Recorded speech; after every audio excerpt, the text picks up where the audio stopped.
When I was looking for my late wife's necklace, the only thing I had left of her, my daughter coldly announced, "The necklace has been sold. I needed the money for a vacation." Shocked by her betrayal, I called the pawn shop to get it back. They said, "Sir, you won't believe what we found when we opened the locket on the pendant." This secret revealed the truth about my family. Before we continue, please subscribe to the channel and write in the comments what time it is where you are now. I stood in my bedroom staring at the empty velvet box, my hands trembling against the open drawer.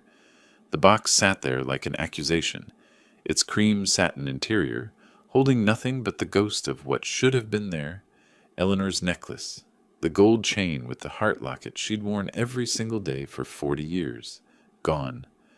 Downstairs, Jennifer's voice cut through the morning air, sharp commands about breakfast. Michael's laughter boomed from the living room, some sports announcer yelling underneath. Amber's phone conversation drifted up the stairs, complaints about being stuck here, about Phoenix being boring, about wanting to get back to California already. Today was Eleanor's birthday, 3 years since she'd passed, and I'd planned to spend the morning alone with that necklace, the only piece of her I had left that still felt warm somehow. Instead, I faced this hollow box and the chaos of my family, treating my home like their personal hotel. I pulled the drawer out completely, dumping socks onto the bed. Nothing. Got on my knees, checked under the dresser. Dust and an old receipt. My chest tightened. I moved to the closet, patting down coat pockets, checking shoe boxes on the shelf. My breathing came faster. The bathroom next. I yanked open the medicine cabinet, pulled out the drawers beneath the sink. Q-tips scattered across the tile floor. Where was it? Where was it? I checked impossible places. The nightstand drawer I'd already searched twice. Behind the headboard. Under the mattress. My hands shook harder now, that steady tremor of panic I hadn't felt since the hospital, since those last hours with Eleanor, when nothing I did could stop what was coming. 42 years of marriage, and that necklace was all I'd kept. Her clothes donated, her books given to the library, her garden tools rusting in the shed because I couldn't bear to use them. But the necklace, I kept that in its box, safe, untouched, except on days like today when I needed to remember her face. I walked downstairs, each step deliberate. In the living room, Michael sprawled across my couch, feet up on the armrest, bag of chips balanced on his chest. He didn't look up. I stepped over Amber's shopping bags clustered near the stairs, navigated around the coffee table she'd shoved out of place. Jennifer stood at the kitchen counter, phone in one hand, knife in the other, chopping vegetables with aggressive precision. Thunk! Thunk! Thunk! "Jennifer," I said. "Have you seen—" "I'm busy, Dad." She didn't look up. "It's important. Eleanor's necklace is—" "Check your room. You probably forgot where you put it." The knife kept hitting the cutting board. Thunk. Thunk. "I did check my room," I said, working to keep my voice level. "I've checked everywhere. The necklace is gone." She sighed, that particular exhale she'd perfected over the past 2 years since they'd moved in. The one that said I was an inconvenience. A burden she'd graciously agreed to shoulder. "No one wants your old stuff, Dad.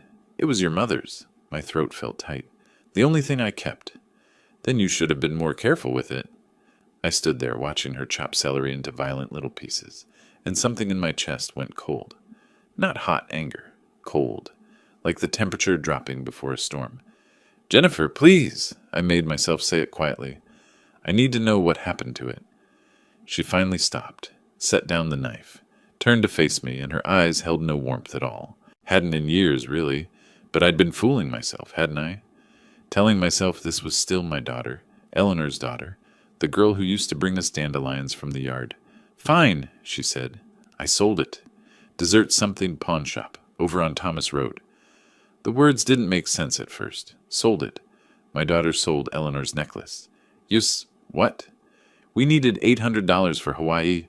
You said no when I asked, so I found another way." Her voice held no apology, no recognition that she'd done anything wrong.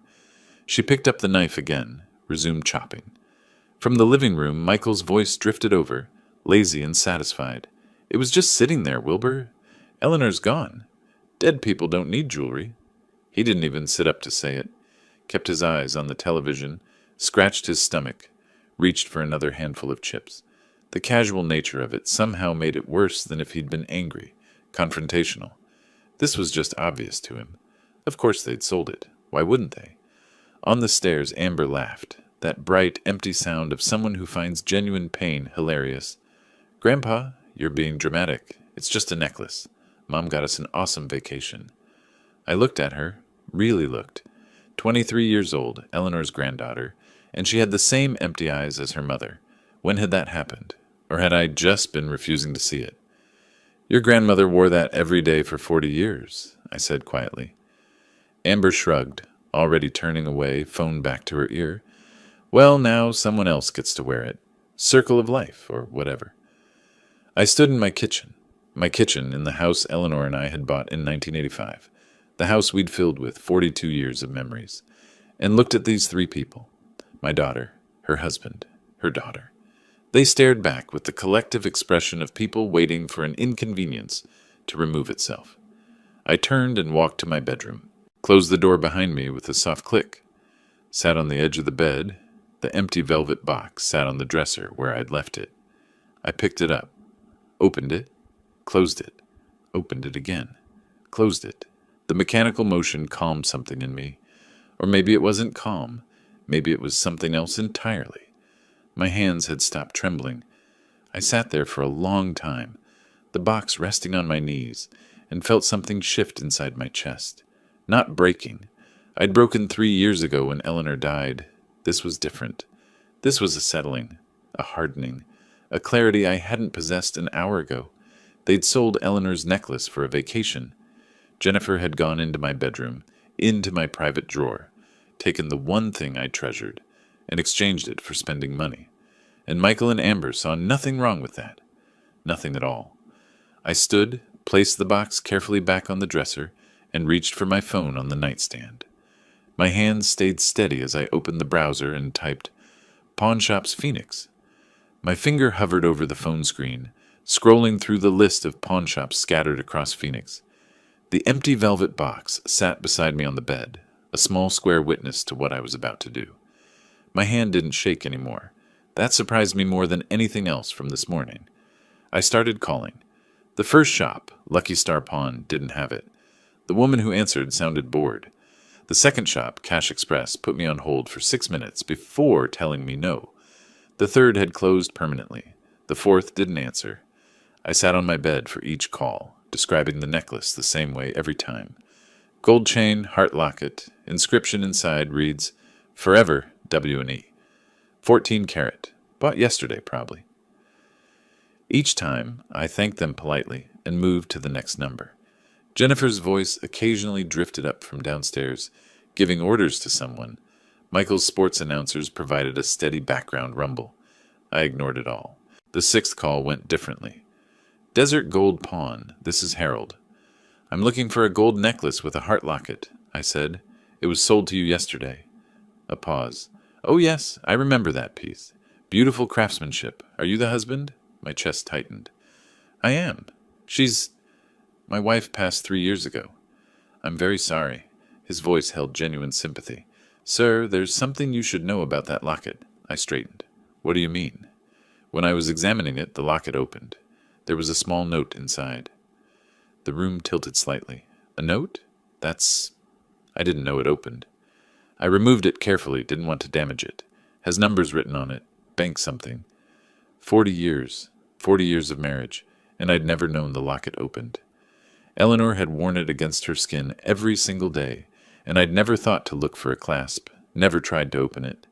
"Did you tell the woman who sold it?" I asked. "She was already gone." Honestly, I'm not sure she knew the locket opened either. She seemed in a hurry. Of course she had. Jennifer racing to convert my wife's jewelry into vacation money. She probably hadn't even looked at it closely, just saw gold and dollar signs. "I need to buy it back," I said. "How much?" I gave her $800. Fair value is closer to $1,200. It's 14 karat gold, and the craftsmanship is exceptional. "I'll pay the $1,200. Can I get it today?" "Come by any time before 6. I'll hold it for you.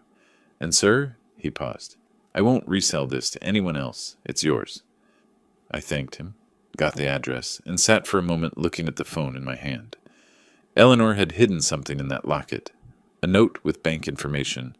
What else hadn't she told me? I stood, pocketed my wallet and keys, and walked downstairs. The family didn't look up as I passed through the living room. Michael's feet still claimed the couch, Amber hunched over her phone on the love seat, Jennifer somewhere in the back of the house.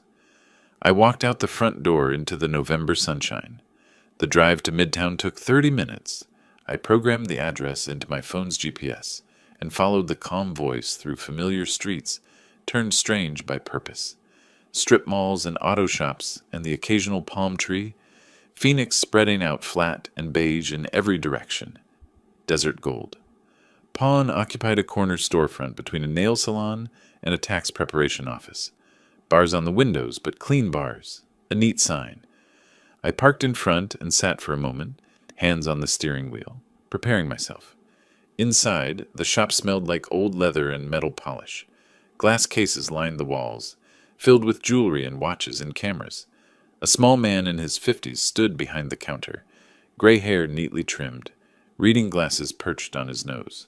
"Mr. Davis?" he asked. "That's me?" "Harold Chen." He extended his hand and I shook it. "Let me get your necklace."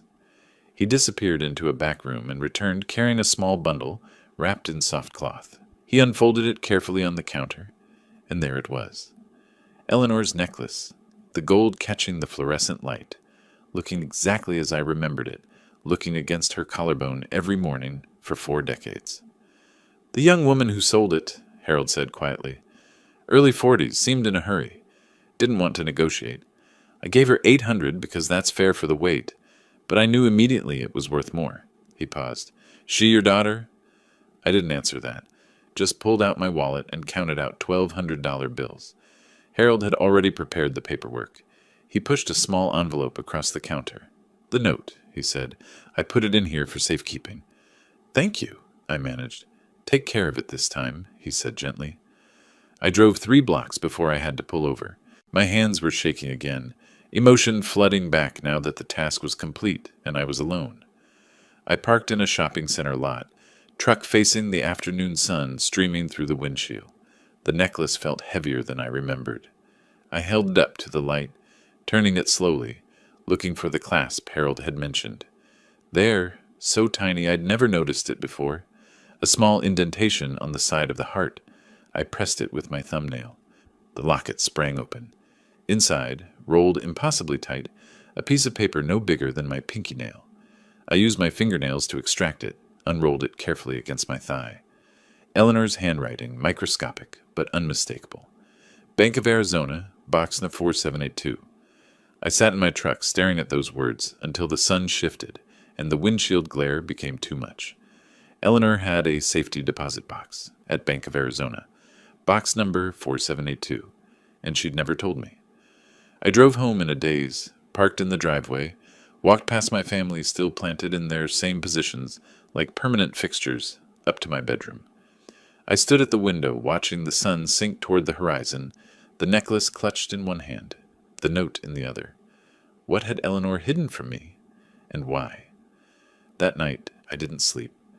I lay in bed turning the questions over and over, the necklace on my chest where Eleanor used to wear it, feeling the slight weight of the gold, wondering what other secrets she'd kept.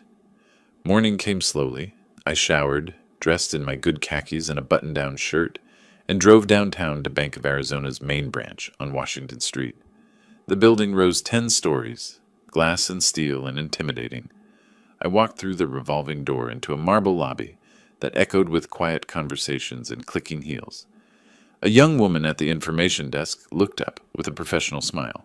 Her name tag read, Lisa. "I need to access the safety deposit box," I said. "Of course. Do you have the box number and identification?" I showed her Eleanor's death certificate. I'd brought it, some instinct telling me I'd need it, and my driver's license. Lisa examined both carefully. "I'll need to see ID and your wife's death certificate. You're listed as surviving spouse?" "Yes.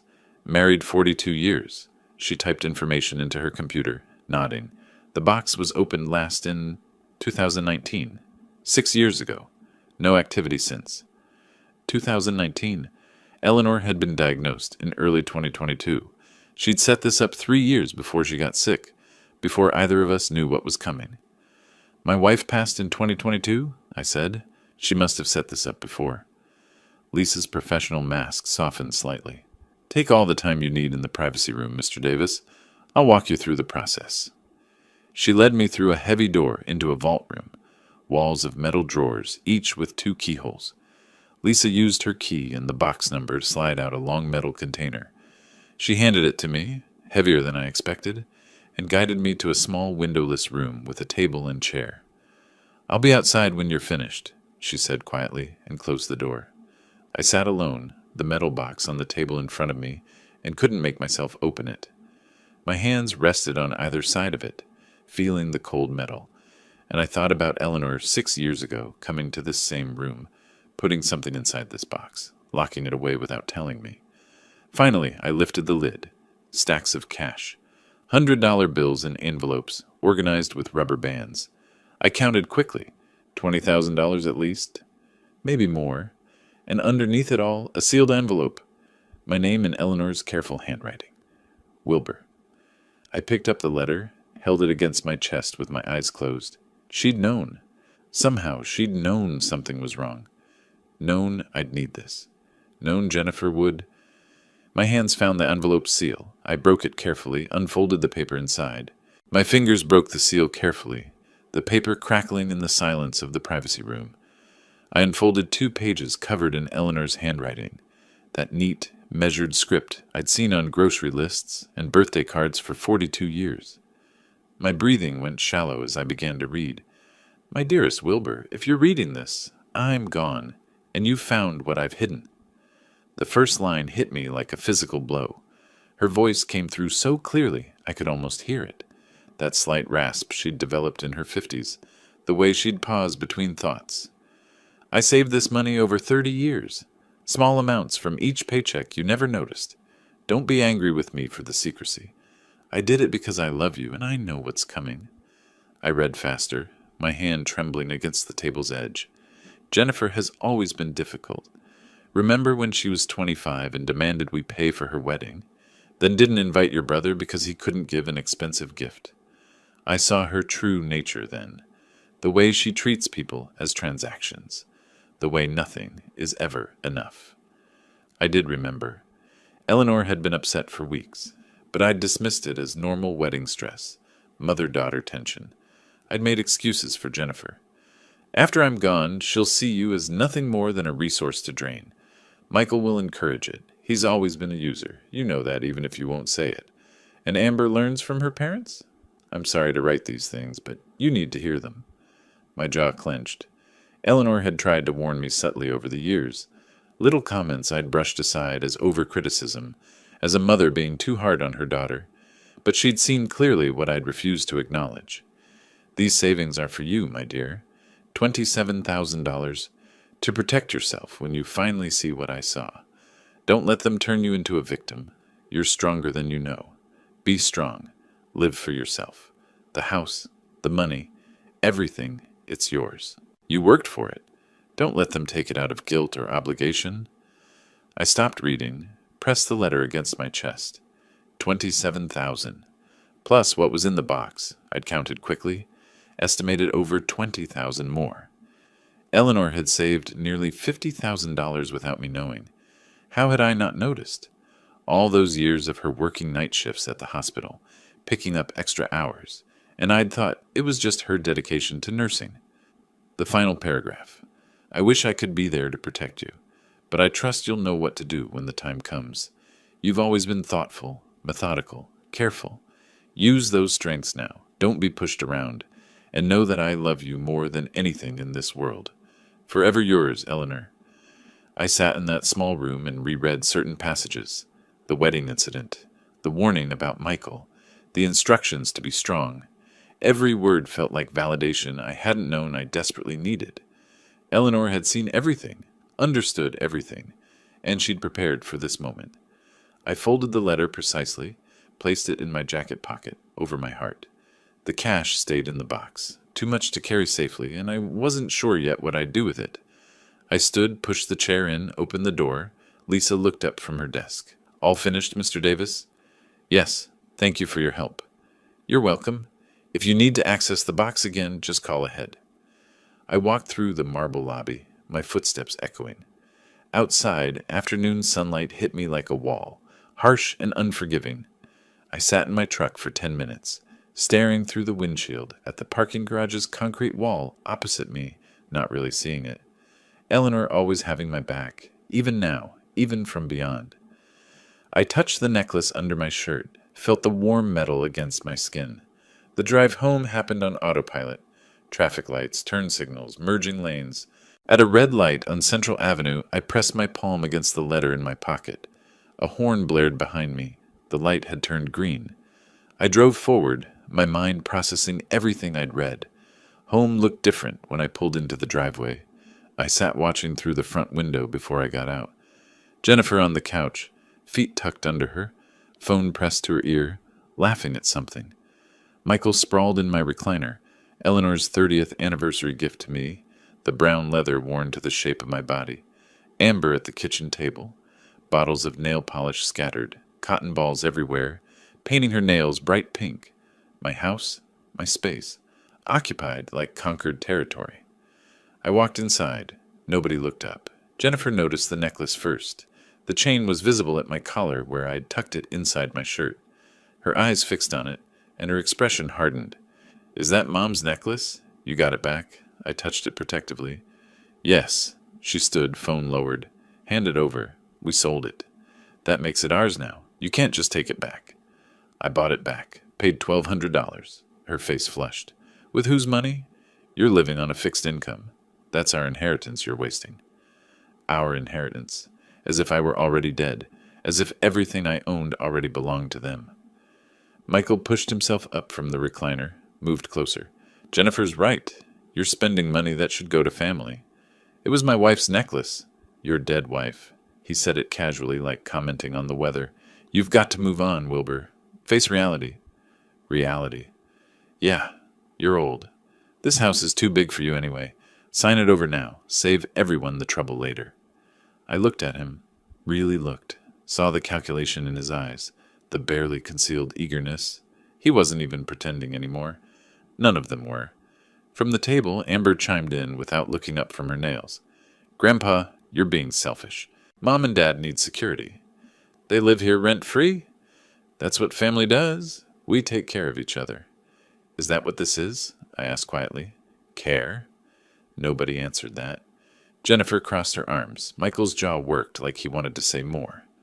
Amber blew on her wet nails. I walked to my bedroom and closed the door. The soft click of the latch felt final somehow. I sat on the bed, took out Eleanor's letter, unfolded it, reread the final paragraph. "Be strong. Live for yourself." I placed the letter carefully in my nightstand drawer. From my desk, I retrieved a yellow legal pad and pen. Sat down at the desk Eleanor had bought at an estate sale years ago, the surface scarred and solid. At the top of the first page, I wrote, "March 17th, actions taken." Below it, I began a list. The first item, 1. Document everything. I woke before dawn on March 18th, the legal pad on my nightstand filled with notes from the previous night. I'd spent hours after the confrontation thinking, planning, writing, my engineering training coming back, identify the problem, gather data, develop solutions, execute systematically. I dressed quietly in the dark. The house lay silent around me, my family still sleeping off their late night of television and complaining. I moved through the hallway like a ghost, each footstep deliberate and soft. In the living room, I photographed Michael's belongings spread everywhere. Work boots by the door. He didn't work. Jacket thrown over the couch arm. Remote controls. Chip bags. Beer cans on the side table. My coffee table shoved 3 feet from where it should be to accommodate his sprawl. The bathroom next. Amber's makeup covered every inch of counter space. Foundation bottles, lipsticks, palettes of eyeshadow, brushes standing in cups. I photographed it all. The guest room Eleanor had used for her crafts now served as Jennifer's closet. I opened the door, saw racks of clothes, shoes lined against the wall. Photographed that too. In the kitchen, I opened the refrigerator, every item purchased by me. I pulled the receipt from my wallet, $243 from 3 days ago. photographed the food, then the receipt beside it. The electric bill sat on the counter. $287, my name at the top, never reimbursed. I photographed that as well. Back in my bedroom by 6:30, I transferred the photos to my laptop, created folders, organized by date and category. This would be my evidence. Undeniable. Documented. Over the next 2 weeks, I became methodical about it. Went through my filing cabinet, pulled documents I'd kept organized for years. The house deed, purchased 1905, paid off 2018, my name alone. Property tax records, all current, all paid by me. Utility bills going back 3 years, everyone showing zero contribution from Jennifer's family. On March 25th, when everyone left for the day, Jennifer to her part-time job at the dental office, Michael supposedly job hunting, Amber meeting friends, I installed the camera. I'd researched Arizona law carefully. Single-party consent for recording. My house, my right to secure it. I'd found a camera system online that disguised itself as a smoke detector, ordered it with 2-day shipping. The installation took an hour. I watched a tutorial on my laptop twice, then carefully removed the old smoke detector in the living room corner. The new unit looked identical but contained a wide-angle camera lens, barely visible behind the white plastic grating. I mounted it, tested the connection on my phone. Perfect view of the couch, the kitchen entrance, most of the main floor. I felt no guilt. This was my home, my property. They'd forfeited any expectation of privacy the moment they started plotting how to take everything from me. The recordings proved valuable quickly. By March 29th, I had hours of footage. That evening, I sat at my bedroom desk. Door locked, laptop open, watching. Jennifer's voice came through clearly. I can't believe he spent $1,200 on that necklace. That's our money. Michael, from the couch. He's being selfish. Old people get like that.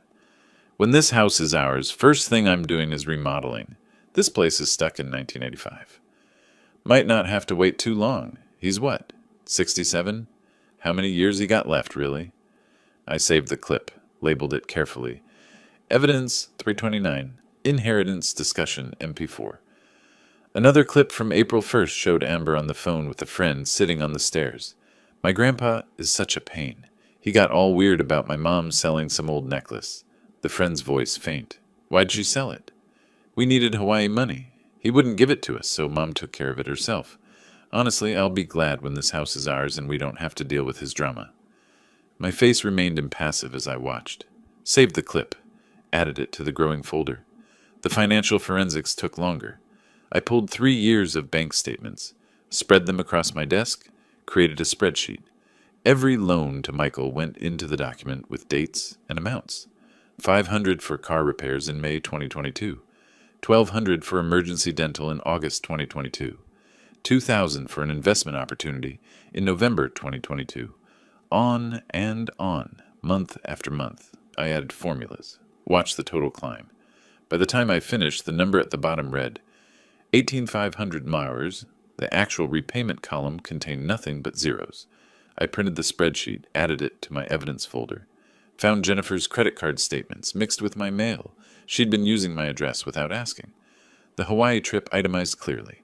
$4,200 including flights, hotel, excursions, plus the $800 from selling Eleanor's necklace. By early April, my folder had grown thick with documentation. Photographs, videos, financial records, property documents, everything organized with tabs and labels. I sat at my desk one evening, the folder open before me, and knew it was time. I picked up my phone, searched Elder Law Attorneys Phoenix. Patricia Morrison's practice appeared third in the results. Protecting senior rights, experienced elder law attorney. I called the next morning. Her receptionist scheduled me for April 3rd at 2 in the afternoon. The office building downtown rose 12 stories, glass and steel reflecting the desert sky. I parked in the garage, took the elevator to the 3rd floor. Patricia Morrison's name on a glass door, neat reception area with leather chairs and legal journals on a side table. The receptionist showed me to Patricia's office. She stood to greet me, 50-ish gray-streaked dark hair pulled back, business suit, reading glasses on a chain around her neck. She shook my hand firmly, gestured to a chair across from her organized desk. Mr. Davis, tell me what's going on. I placed my evidence folder on her desk. My daughter and her family have been living in my house for 3 years. They don't pay rent or contribute anything to expenses. They've been exploiting me financially, and they're waiting for me to die so they can take everything. Patricia's expression didn't change. She opened the folder, began reviewing documents, made notes on her own legal pad, asked questions in a sharp, efficient manner. Do they pay anything toward household expenses? No? Have you asked them to leave? Not formally. Good. We'll do this properly. She continued through the folder, watching video clips on my laptop, examining the spreadsheet, reading the property documents. 20 minutes of silence except for her occasional questions. Finally, she looked up. Mr. Davis, this documentation is excellent. Very thorough. How long has your daughter's family lived there? 3 years since my wife passed. And they've never paid rent, utilities, or contributed to household expenses? Not a dollar. Jennifer says family doesn't charge family. Patricia nodded, writing. Did you invite them to live there permanently, or was it supposed to be temporary? Temporary. Just until they found a place. That was 3 years ago. She set down her pen, folded her hands. Under Arizona law, they're tenants at will. You can establish rental terms at any time. What if they refuse to pay? Then we have grounds for eviction. But we do this by the book. Everything documented, everything legal. How long does eviction take? If they contest it, maybe 3 months. But with your evidence of their behavior, the financial exploitation documented this thoroughly, I don't think it'll take that long. Most people leave when they realize you're serious. I touched the necklace under my shirt, Eleanor's presence still guiding me, still protecting. My retainer is $3,000, Patricia said. That covers initial filings, drafting the rental agreement, and the first phase of eviction proceedings if needed. That's fine. She studied me for a moment. You're certain you want to do this? They're your family. My wife warned me this would happen. I should have listened sooner. Patricia pulled a retainer agreement from her drawer, placed it in front of me with a pen. Then let's get to work. I signed with a steady hand, my signature firm across the bottom line, slid the document back across her desk. She took it, placed it in a folder, her movements precise and professional. I'll have the rental agreement drafted by next week. We'll serve it formally and see how they respond. I stood, shook her hand again. Thank you. Don't thank me yet. This is just beginning. I walked out of her office into the hallway. The door closed behind me with a soft click that felt like something ending and something else beginning. The war had officially started. A week after signing Patricia's retainer, I sat at my bedroom desk reviewing the rental agreement she'd emailed. 3 pages, professionally formatted, dense with legal language. I read every clause twice, then a third time. Rent, $1,500 monthly, payable by the 1st of each month. Payment of 50% of utility costs. Respectful behavior toward the property owner and peaceful enjoyment of the premises. 30-day notice period if tenant fails to comply with stated terms. The market rate for comparable space in Phoenix ran around $2,200. Patricia had explained the strategy. Make the terms reasonable so no judge could call them punitive. This wasn't about gouging Jennifer. This was about establishing my rights as property owner and their status as tenants. I touched the necklace under my shirt. Eleanor would approve of this methodical approach. I clicked reply, typed, "This is perfect. Let's proceed." Hit send without hesitation. Patricia arranged for official service. On April 10th at 2 in the afternoon, a woman arrived at my door carrying a leather portfolio. Professional attire, all business. Deborah Klein, notary public. Jennifer appeared behind me. "Who's this?" I stepped aside, let Deborah enter. She moved to the dining table, opened her portfolio, removed the rental agreement and her notary seal. Jennifer hovered, suspicion radiating from her. "Ms. Thompson, I'm here to serve you with a rental agreement for this property." Deborah's voice carried formal weight. "Please read it and sign acknowledging receipt." Jennifer snatched the document. Her eyes moved rapidly across the first page. Her expression darkened with each line. $1,500 a month? Utilities? This is insane. "The document outlines terms of continued residency," Deborah said calmly. "You're not required to agree, only to acknowledge you've received it." "I'm not signing anything." Deborah made a notation on her form. "Noted. Service is complete regardless. You have 30 days to respond." Jennifer whirled on me. What is this? Some kind of joke? It's a rental agreement, legally required. We're your family. This house belongs to us. This house belongs to me. The deed is in my name. You're tenants. Tenants? Tenants? How dare you? Michael emerged from the living room, took the agreement from Jennifer's shaking hands, read it quickly, his face reddening. You're not thinking clearly, Wilbur. Maybe you need a doctor to evaluate your mental state. My mental state is fine. We'll see what a judge says. Competency hearing. We'll get guardianship. You're welcome to try. He stepped closer, using his height advantage. You have no idea what you're starting, old man. Deborah gathered her materials efficiently, clearly accustomed to hostile situations. She left without ceremony. The door closed behind her with a definitive click. The terms are reasonable, I said into the silence. Below market rate for rent in this neighborhood. We're not paying you rent, Jennifer's voice cracked. Then you need to leave. Michael's jaw worked. We're not going anywhere. You have 30 days. After that, the decision won't be yours anymore. I walked to my bedroom, closed the door, sat on the bed for a moment, breathing steadily. Through the walls, Jennifer's voice rose in fury. Michael's deeper rumble responded. Amber's higher pitch joined the chorus. I had other moves to make. The bank downtown took 30 minutes to reach. I parked in their garage, took the elevator up, asked for a manager. Marcus, early 30s, professional demeanor, led me to his office. How can I help you today, Mr. Davis? I slid Jennifer's old signature card across his desk. I need her removed from all access to my accounts. Marcus typed on his computer, frowned. She hasn't accessed the account recently, but there was an attempt last week, April 3rd. We denied it because she didn't have proper ID, but she claimed to be acting on your behalf. My jaw tightened. April 3rd. The same day I'd met with Patricia, Jennifer had tried to drain my accounts while I was securing legal representation. Remove her completely.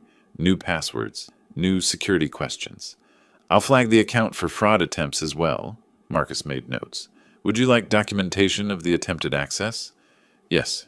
Print the security log. He did. I added it to my growing evidence folder.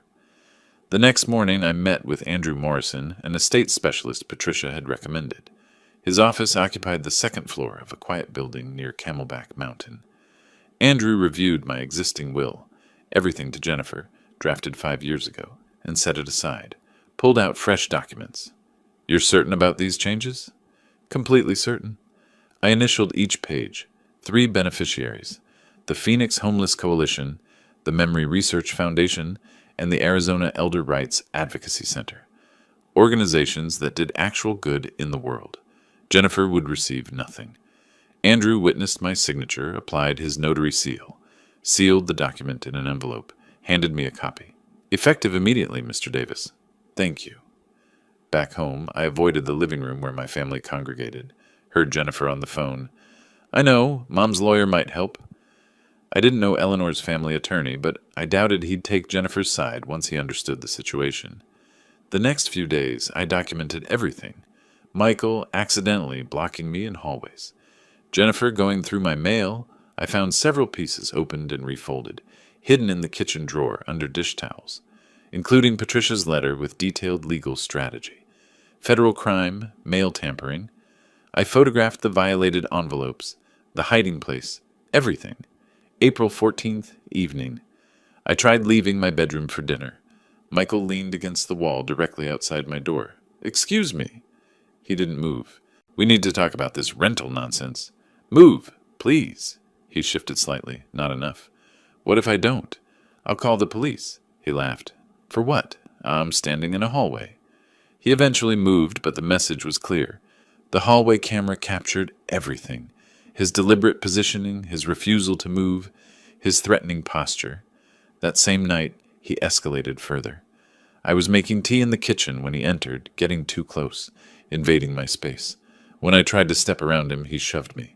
Not hard enough to knock me down, but enough to make me stumble against the counter. Careful, old man. Accidents happen at your age. The rear camera captured it perfectly, his hand making contact, my body shifting from the force, his satisfied smirk. I didn't respond. Took my tea to my bedroom, locked the door. At my desk, I compiled everything methodically. Video of Michael blocking my door. Video of the push, clear assault, photos of intercepted mail, bank notifications about Jennifer's access attempt. I created a folder, emergency eviction evidence, with organized subfolders. Wrote an email to Patricia detailing each violation. Attached the complete folder. Her response came within minutes. Call me immediately. This changes everything. I called. She answered on the first ring. Wilbur, the push is assault. The mail tampering is federal. The bank fraud attempt is elder exploitation. What does this mean?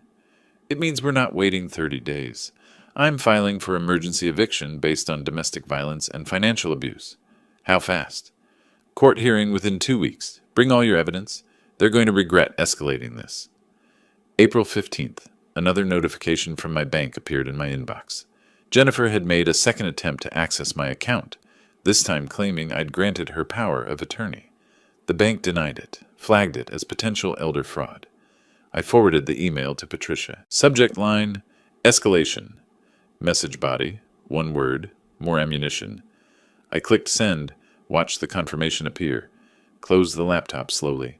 Through my bedroom door, Jennifer and Michael's voices rose in argument, planning their next move, no doubt, still believing they held some cards. They had no idea what was coming. The next morning, I walked into my kitchen to find Jennifer sitting at the table with a stranger, a man in a cheap suit, briefcase open, papers spread before him.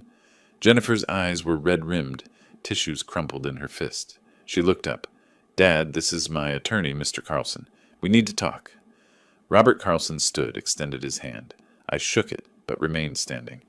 Mr. Davis, I've reviewed the rental agreement you served on my client. He gestured to a chair. I didn't sit. I believe there's room for negotiation. The terms stand. Jennifer made pleading gestures from her seat.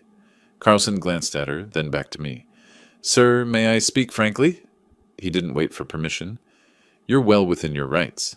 The house is titled in your name alone. The rental terms are reasonable, actually below market rate. My legal advice to my client is to comply with the agreement or relocate. Jennifer's face crumbled. That can't be right. Tell him he's wrong, Dad. He's not wrong. Carlson closed his briefcase with a decisive snap. Ms. Thompson, your father owns this property outright. You're not on the deed, not on the mortgage history. There's no adverse possession claim after only 3 years. Familial relationship doesn't create property rights. Legally, you're a tenant at will, and he's establishing formal terms. But I'm his daughter. I have rights. Not to his property. I'm sorry. Carlson stood. Mr. Davis, if you'll excuse me. He left quickly, clearly wanting distance from Jennifer's mounting hysteria. The moment the door closed, Jennifer turned on me. I can't believe you're doing this. Mom would be devastated. Your mother left me a letter. She warned me about you. Jennifer froze. What letter? You're lying. She knew exactly who you were. She was right about everything. Her tears stopped as if a switch had flipped. Her voice hardened. You're going to regret this. She stormed to the guest room, slammed the door. I heard her on the phone immediately, voice rising and falling in complaint. Over the next days, she launched a systematic campaign. Knocked on my bedroom door midday, transformed into vulnerability, clutched tissues, eyes swimming with manufactured tears. Dad, please, I'm not sleeping. I'm developing chest pains. The stress is killing me. She reached for my hand. I kept mine at my side. I've given up so much to be here with you after Mom died. How can you do this to me? I looked at her performance with detachment. Eleanor's letter had inoculated me against this manipulation. You have 29 days left. I closed the door. Her sob sounded fake, even through the wood. Michael's approach was different. More direct, more physical. I tried leaving my bedroom the next morning. He was in the hallway, leaning against the wall, directly in front of my door. Not quite blocking it, but close enough that I'd have to squeeze past him. Excuse me. He didn't move. We need to talk about this rental nonsense. Move, please. He shifted his weight. Not enough to create passage. What if I don't? I'll call the police. For what? I'm standing in a hallway. His smile held no warmth, waiting to use the bathroom. That a crime? He eventually moved, but not before making me turn sideways to pass. The hallway camera captured his deliberate positioning, his calculated intimidation. That afternoon, I found my mail in the kitchen drawer again. 3 days' worth, including another letter from Patricia. already opened. My hands shook as I photographed the evidence. Federal mail tampering. I sent the photos to Patricia immediately. The social pressure came from Amber. She'd been posting regularly since the rental agreement was served, crafting a narrative of victimhood for her followers. My neighbor, Mr. Chen, approached me at the mailbox. "Wilbur, I saw some posts online. Your granddaughter said, 'Well, is everything all right?' 'Everything's fine, Tom.' She made it sound like you're having some kind of episode. Memory problems, maybe? I'm establishing rental terms for my property, that's all." His expression showed he didn't quite believe me. "Right.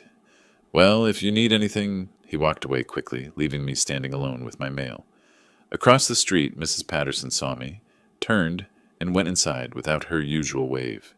Amber's campaign was working. The neighborhood was turning against me based on lies posted to social media. April 14th was when Michael crossed the final line. I was making tea in the kitchen. He entered, moved too close. When I tried to step around him, he put his hand on my chest and pushed. Not hard enough to knock me down, but enough to make me stumble backward against the counter, enough that I had to catch myself on the edge. "Careful, old man. Accidents happen at your age." I said nothing, took my tea and left. Behind me, Jennifer's voice. "Michael, not in the house." But the camera had captured everything, his hand making clear contact, my body forced backward, his threatening tone. In my bedroom, I sat at my laptop and methodically compiled the evidence. Video clips organized by date and severity, photos of tampered mail, screenshots of bank fraud notifications, Amber's social media posts archived. I created a comprehensive timeline document, cross-referencing each incident with supporting evidence. Everything organized, everything documented, everything ready for court. I emailed the complete package to Patricia.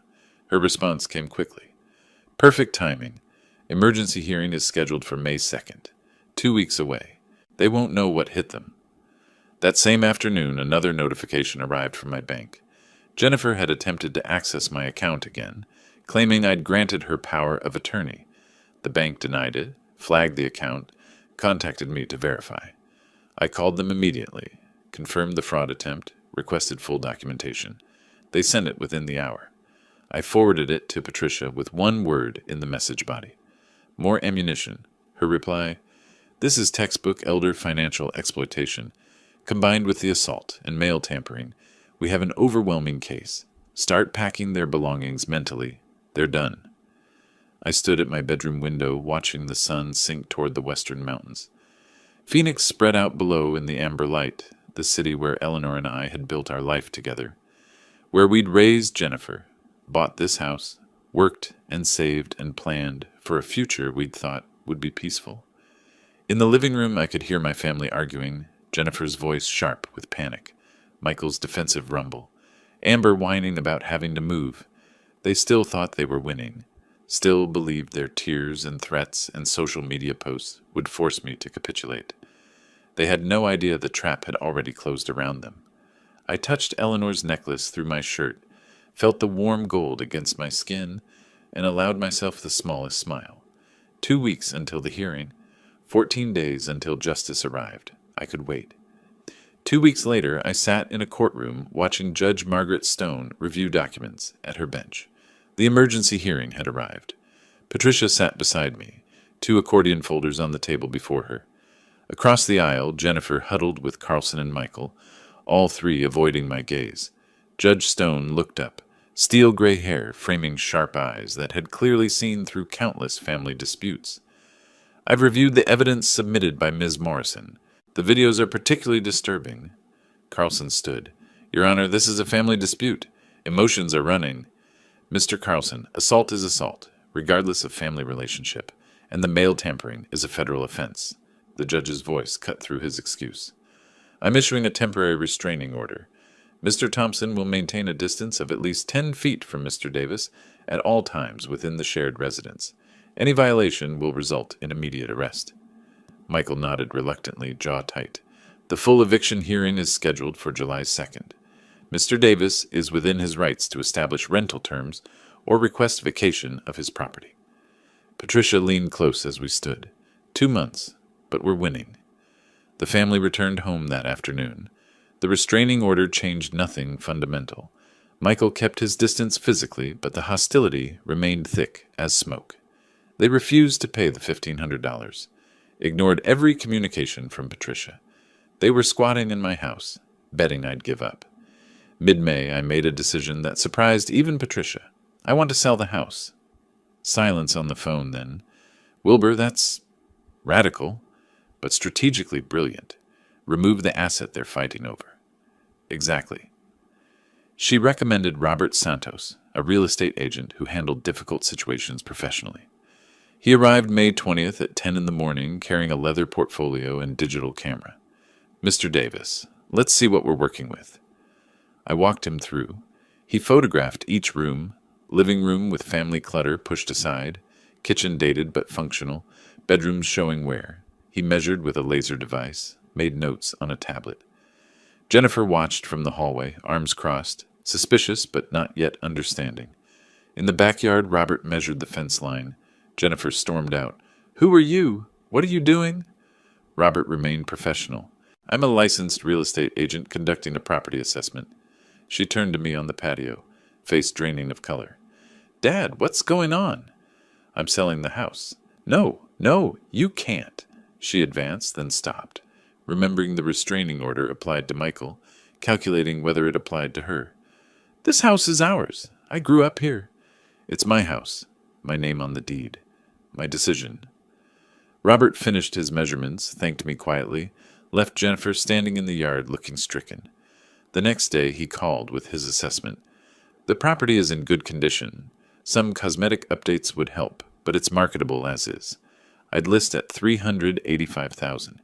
You should expect offers in the $375 to $385 range within 2 weeks." "How fast can we move?"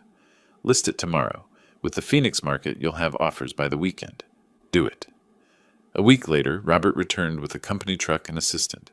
They installed a large sign in the front yard, bright red and white, impossible to miss. "For sale," in bold letters, Robert's photo and phone number below. Jennifer watched from the living room window, face twisted with rage and disbelief. Within hours, the listing went live online. My phone buzzed with a notification. "Your property is now active on the MLS." I showed Patricia via video call. She smiled. "Perfect." The first showing happened 3 days later. A young couple, Sarah and Marcus Chen, both in their early 30s, walked through awkwardly.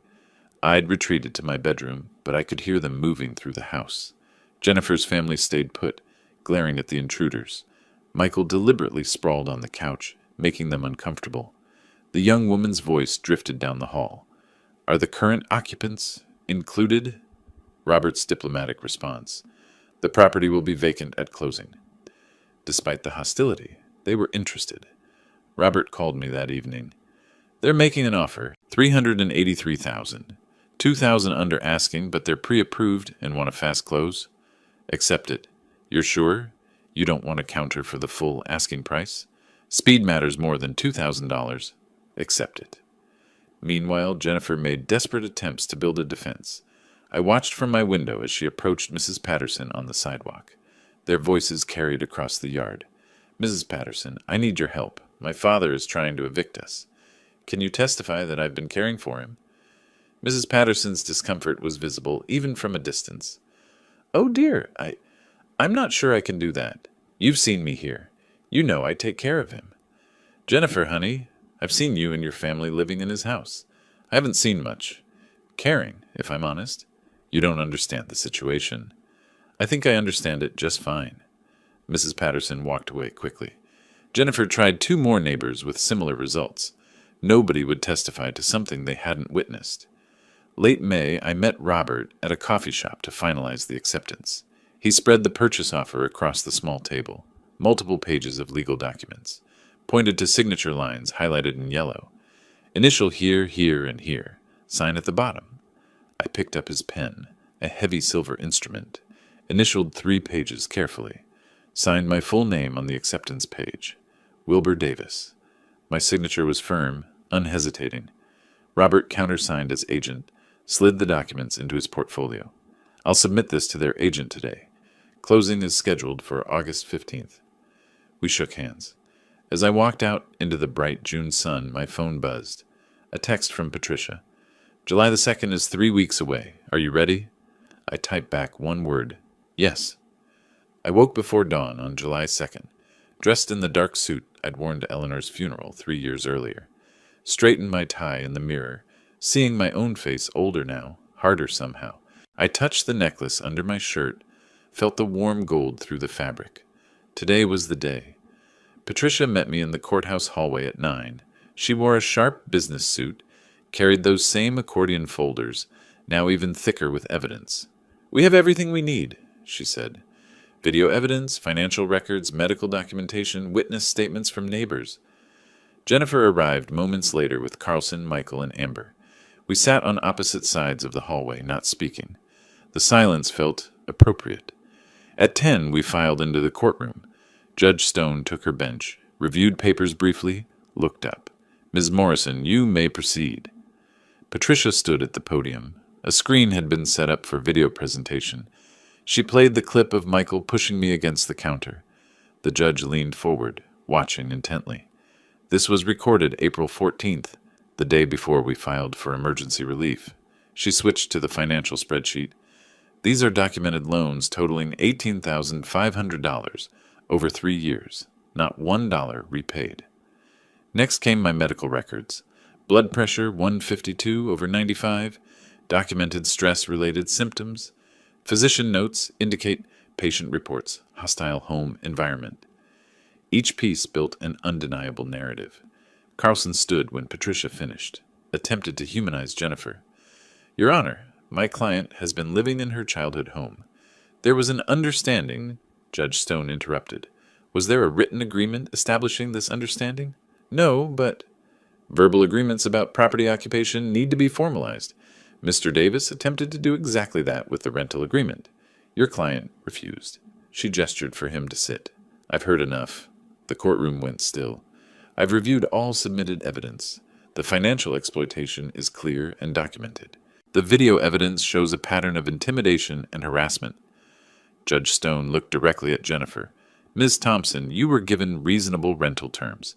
You refused. You were given multiple opportunities to vacate voluntarily. You refused.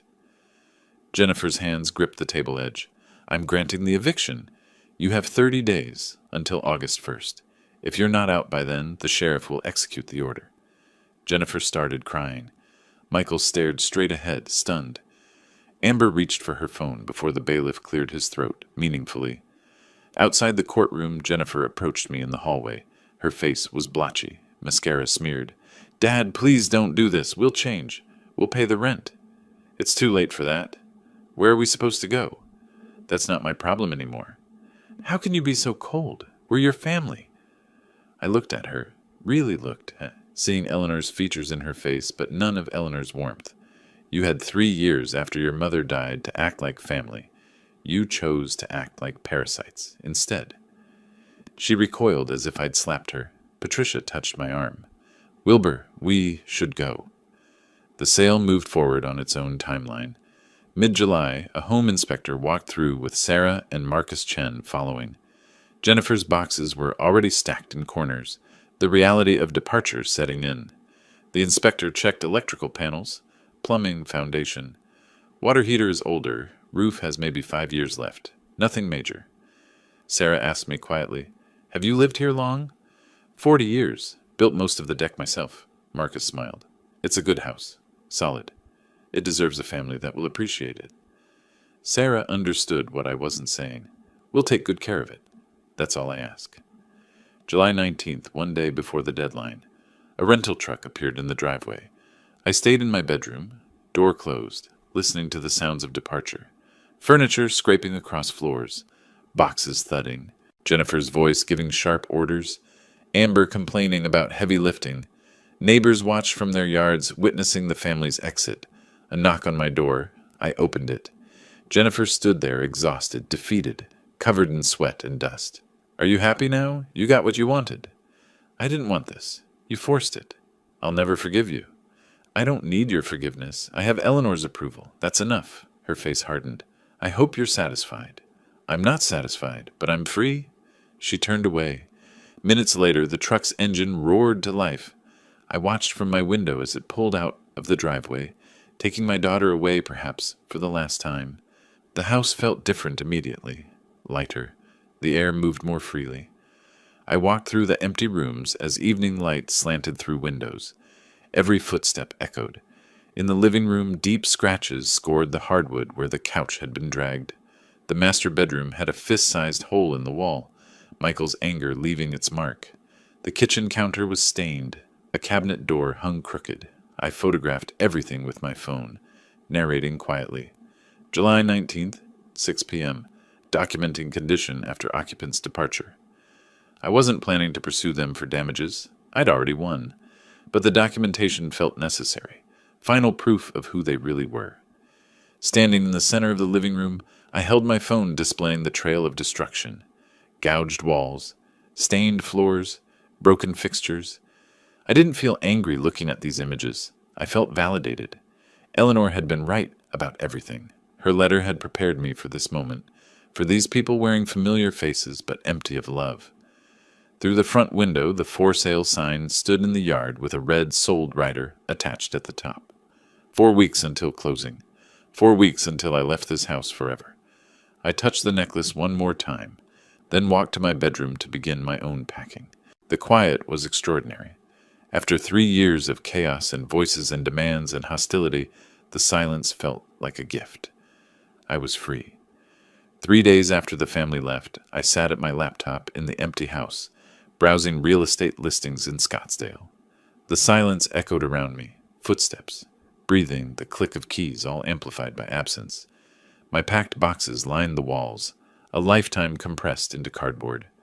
I'd set specific search parameters: 2-bedroom condo or apartment, safe neighborhood, under 200,000, starting over at 67, entirely on my terms.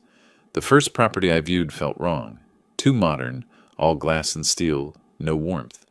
The second was ground floor, which made me uneasy after years of feeling vulnerable in my own home. Then the realtor showed me a second-floor apartment in a quiet Scottsdale complex. It's a 55-plus community, very quiet, very secure. I stepped onto the balcony. Mountain views, afternoon breeze, other residents my age walking dogs below. The complex had a security gate, cameras, a community room I'd probably never use. "Can we make an offer today?" She looked surprised. "Of course. What are you thinking?" "Full asking price, cash, no contingencies." By early August, the purchase was finalized. $195,000. I used Eleanor's hidden money and part of the house proceeds. No mortgage. The freedom of that felt extraordinary. I spent a week transforming the second bedroom into a workshop. Unpacked power tools still wrapped in factory plastic. I'd sold my old equipment years ago when Jennifer's needs consumed my time and space. Now I set up a workbench, installed pegboard for tools, arranged storage bins methodically. The table saw's whir when I tested it was deeply satisfying. Familiar. I selected oak for my first lumber purchase, began cutting pieces for a shadow box, for Eleanor's necklace. Sawdust filled the air. For the first time in years, I was creating something, rather than managing someone else's chaos. August 15th arrived, closing day. I met Sarah and Marcus Chen at the title company. Bland office, beige walls, stack of documents. We sat across from each other at the conference table. The title officer explained each document. I signed page after page, my signature automatic, from decades of engineering contracts. Sarah slid an envelope across the table. "We wrote you a letter. For later." I accepted it, tucked it in my jacket. Marcus handed over a check for the remaining proceeds. The title officer passed the house keys to the Chens. Sarah's eyes were bright. "Thank you for trusting us with your home." "Make it yours now. That's what it needs." I walked out carrying only a box of photos and Eleanor's necklace. Didn't look back. Drove directly to my new apartment, unpacked my minimal belongings. That evening I sat on my new couch in the quiet space that was entirely mine. Opened Sarah's envelope, read their letter. "We want you to know we understand the sacrifice you made. We'll fill it with love and laughter. You gave us more than a house. You gave us a future." I folded it carefully, placed it in my desk drawer beside Eleanor's letter.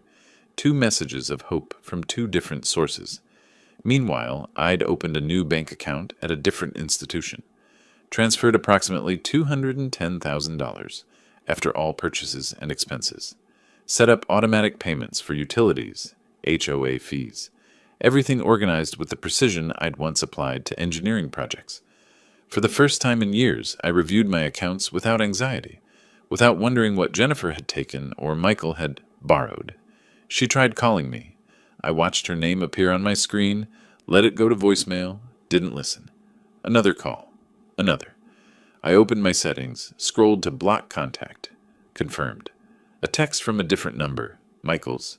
You owe us. We're family. Block. Another from Amber's number. Grandpa, please answer. Block. I changed my number the next day. Gave it only to Patricia, my doctor, and the complex security office.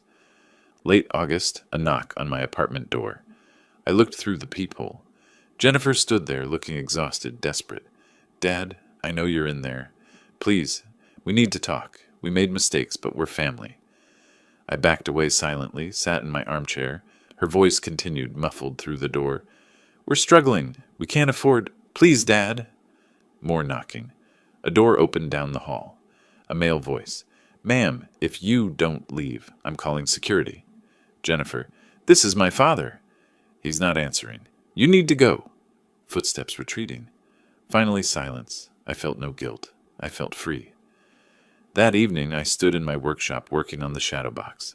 Oak with dovetail joints, requiring precision and patience. I applied wood glue carefully, fit the pieces together, clamped them to dry. When it was finished, I mounted Eleanor's necklace inside, hung it on my living room wall in a place of honor. The gold caught the lamplight, glowing softly. I walked to my window, looked out at the Scottsdale Mountains, darkening against the orange sky. Tomorrow was August 28th, 3 years since Eleanor passed. I had plans for that anniversary. Good plans, peaceful plans. 2 days before Eleanor's anniversary, I sat in Patricia Morrison's office one last time. She slid a document across her desk, my newly finalized will. It's official. Everything goes to the 3 charities, as you specified.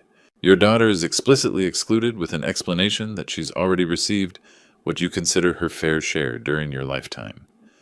I read the relevant section aloud quietly. To my daughter, Jennifer Davis Thompson, I leave nothing, as she has already received substantial financial support during my lifetime and has demonstrated through her actions that she values my assets more than our relationship. I initialed each page, signed all 3 copies. Patricia and her paralegal witnessed. The notary seal was applied. You're protected, Patricia said. She showed me another document, a medical report from Dr. Sarah Patel, geriatric specialist. Jennifer tried to file for guardianship, claimed you were mentally incompetent to manage your affairs. I wasn't surprised. I arranged for a comprehensive evaluation. The results, cognitively sharp, physically healthy, fully competent. Her petition was dismissed immediately. I felt vindicated but not shocked. I'd always known I was fine. Jennifer was the one who was broken.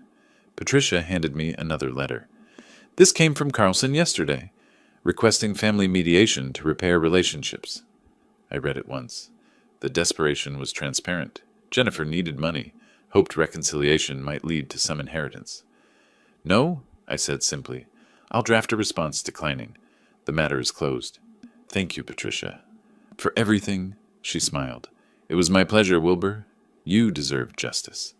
August 28th arrived. 3 years exactly since Eleanor's death. I woke before dawn in my new apartment, made coffee in my small kitchen. The familiar ritual felt right. I carefully removed Eleanor's necklace from the shadow box, held it in my palm. The metal was cool, the heart-shaped locket perfect. I opened it.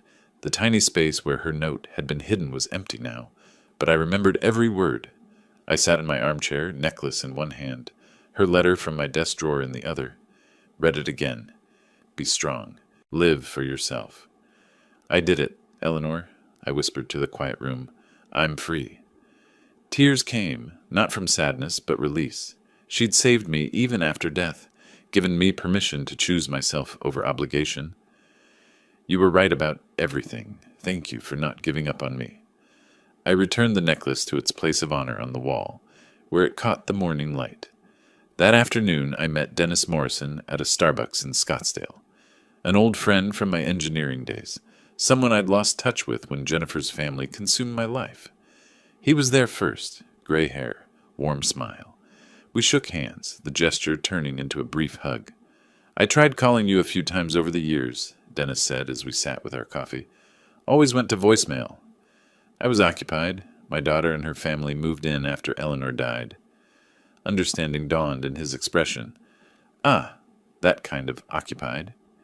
We talked for 2 hours, about Eleanor, about engineering projects from decades past, about Dennis's grandchildren. Finally, I said, "I'm living alone now, by choice." Dennis grinned. "Good for you, Wilbur. That wasn't living before." "No, but it is now." "How about chess next Thursday? Prepare to lose. You're on." It was the first social engagement I'd made for myself in years. That evening I stood in my workshop, working on an oak box, dovetail joints, requiring precision and patience. I'd built the shadow box for Eleanor's necklace. This box had no specific purpose yet. Maybe I'd give it to Dennis. Maybe I'd keep it for my own small treasures. It didn't matter. What mattered was that I was making it with my own hands, in my own time, for my own reasons. I applied glue to the final joint, fitted the pieces together carefully, ran my hand over the smooth wood, feeling the grain. The satisfaction was profound. As I worked, I thought about the journey. Eleanor's letter hidden in the necklace, the discovery of her savings, the legal battle, Patricia's expertise, the house sale, this new beginning. I didn't feel victorious. I felt balanced. I cleaned my tools methodically, swept the sawdust, examined the completed box in the light. The joints were perfect. I set it on the workbench, satisfied with my work, turned off the shop light and walked into my living room. Eleanor's necklace glowed softly in the evening light from the window. The gold caught the last rays of sun, throwing tiny reflections across the wall, like stars, like promises kept. I walked to the window, looked out at the Scottsdale Mountains, darkening against the orange sky. My phone sat silent on the counter. My number, my contacts, my control. Tomorrow I'd meet Dennis for chess. Next week I'd finish another project in my workshop. The month after that, who knew?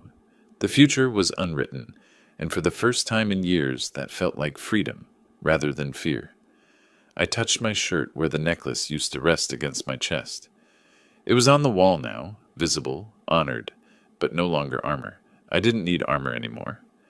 I smiled, a genuine, peaceful smile, and turned toward my kitchen to make dinner. Just for myself. Exactly enough. If you like this story, please like this video, subscribe to the channel, and share your impressions of this story in the comments. To listen to the next story, click on the box on the left. Thank you for watching.